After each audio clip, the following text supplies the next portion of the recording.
Hello बच्चों, let's read the question. A solid sphere rolls without slipping on inclined plane of inclination theta. The minimum coefficient of static friction to support the pure rolling will be, here we have given four options. Now to answer this question, first we will discuss here the key concept, and here the key concept is given as pure rolling. Pure rolling के case में at the point of the contact हमारे पास यहाँ पे जो frictional force होता है zero के बराबर होता है, साथ में यहाँ पे जो v की वैल्यू होती है that is given as v equals r omega. एक तो हम इसका यूज करेंगे, साथ में हम यहाँ पे यूज करेंगे टॉर्क का।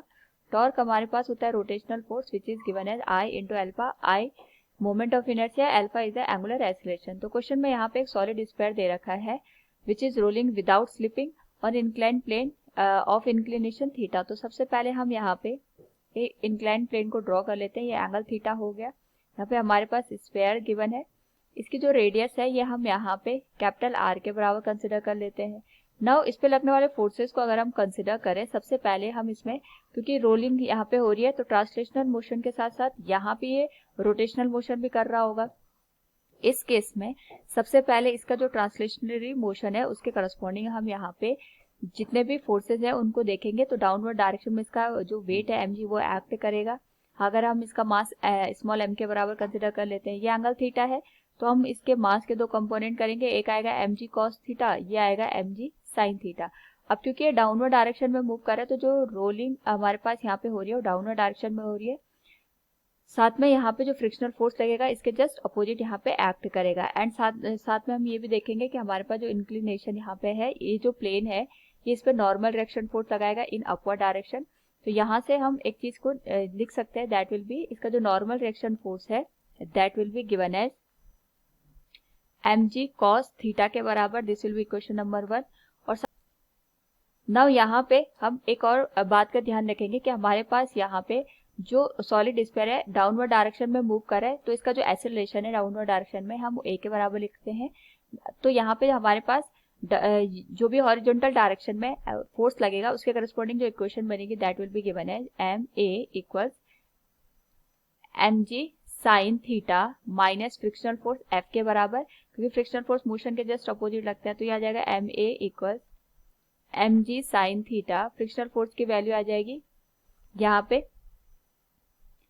माइनस म्यू इंटू एन के बराबर। एन की वैल्यू हम इक्वेशन फर्स्ट से यहाँ पे direct mu mg cos theta ये लिख सकते हैं।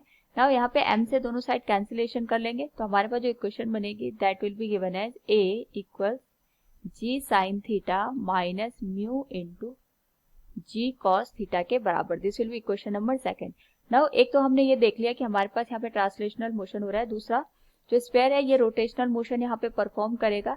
तो जो फ्रिक्शनल फोर्स है अगर हम उसके करस्पॉन्डिंग यहाँ पे वैल्यू देखेंगे तो इस फ्रिक्शनल फोर्स की वजह से हमें यहाँ पे टॉर्क देखने को मिलेगा, क्योंकि यहाँ पे कोई भी अदर फोर्सेस एक्ट नहीं कर रहे। तो ये हमारे पास, अगर मैं इसको एक्सिस ऑफ रोटेशन कंसिडर करूँ, इसके करस्पॉन्डिंग हमारे पास यहाँ पे हमें फ्रिक्शनल फोर्स के करस्पॉन्डिंग टॉर्क देखने को मिलेगा। एंड यहाँ पे जो टॉर्क की वैल्यू होगी that will be given as I into alpha.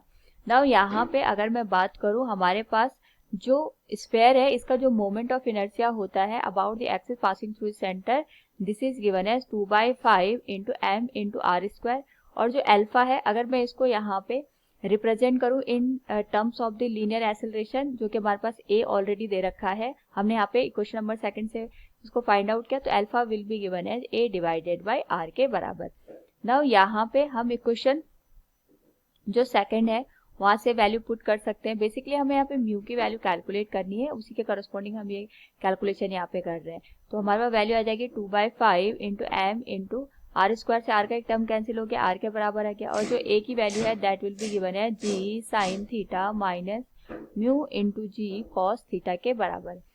Now हमारे पास जो ये टॉर्क है इसको हम यहाँ पे परपेंडिकुलर डिस्टेंस इनटू फोर्स के टर्म में भी रिप्रेजेंट कर सकते हैं, क्योंकि जो टॉर्क है बेसिकली फ्रिक्शनल फोर्स की वजह से प्रोड्यूस हो रहा है। हम इसको डायग्राम में भी दे सकते हैं, जो फ्रिक्शनल फोर्स है यही इसको यहाँ पे टॉर्क प्रोवाइड कर रहा है। एंड वी नो दैट हमारे पास जो टॉर्क होता है एक तो फॉर्मूला आई इंटू अल्फा होता है, दूसरा हम इसको रिप्रेजेंट करते हैं आर क्रॉस एफ से। आर होती है perpendicular distance from the axis of rotation.